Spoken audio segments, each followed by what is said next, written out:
आपने सब संसार को सब कुछ दिया है और आपको कौन दे सकता है? इसलिए हम लोग गाते हैं, देने वाले श्याम प्रभु से धन और दौलत क्या मांगे। अरे मांगे भी तो कान्हा जी से नाम और इज्जत क्या मांगे। ओ मेरे दिल की तमन्ना यही है, करूं मैं सेवा दिन रात।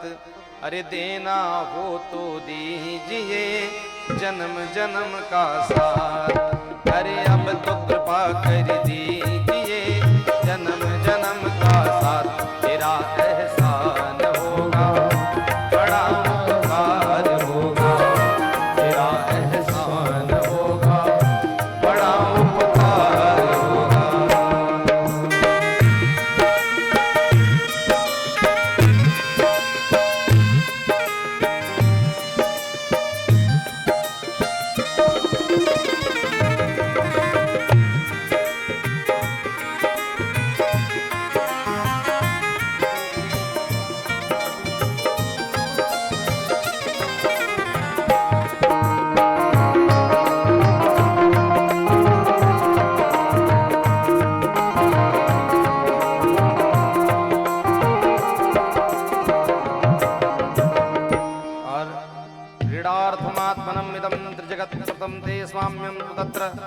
बुधियोपरैष पूर्यो कर्तु प्रभोस्तव क्रियस्तम अवहन्ति त्यक्त हृदयस्त्व वरोपित्कर्तुवादा।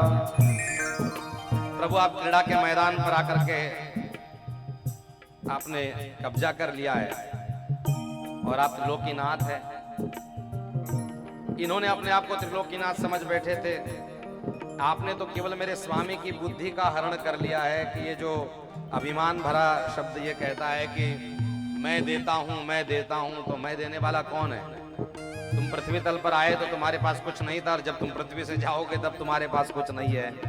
तो तुम्हारे पास कर्ता और कर्तृत्वपन का अभिमान आया कहां से? तो हमारे स्वामी की आपने बुद्धि मात्र हरण करी है कि हमने सब कुछ छीन लिया। बताओ तुम दे क्या सकते हो संसार में? इसलिए सुना है हमने शरणागत को अपने गले लगाते हो, सुना है हमने शरणागत को अपने गले लगाते हो। ऐसा हमने क्या मांगा जो देने से हिचकाते हो, ऐसा हमने क्या मांगा जो देने से हिचकाते हो। कि किसी को सौंज देते हो तो किसी को साज देते हो, किसी को सौंज देते हो, किसी को साज देते हो, किसी को तख्त देते हो तो किसी को ताज देते हो। आप देने में बहुत अप्रतिम हो। और अगर प्रभु आपकी विशेष कृपा जिस पर हो जाए उसको भागवत में आने की आवाज देते हो। भगवान जब किसी पर बहुत विशेष कृपा करते तभी भगवान की कथा में आने का योग मिलता है, नहीं तो निमंत्रण पत्र तो गांव गांव में बैनर लगे हुए, कोई कहां आ गया रास्ते का आदमी। वही आया जिसके ऊपर प्रभु की कृपा है और उसी के पास में उसके भाग्य में ही है, तभी वो कथा के पंडाल में आ बैठ सकता है। नहीं तो बाहर खेलते रहेंगे, कूदते रहेंगे, आलतू फालतू काम करेंगे, पर कथा में आकर के नहीं बैठ पाएंगे। इसलिए सुना है हमने शरणागत को अपने गले लगाते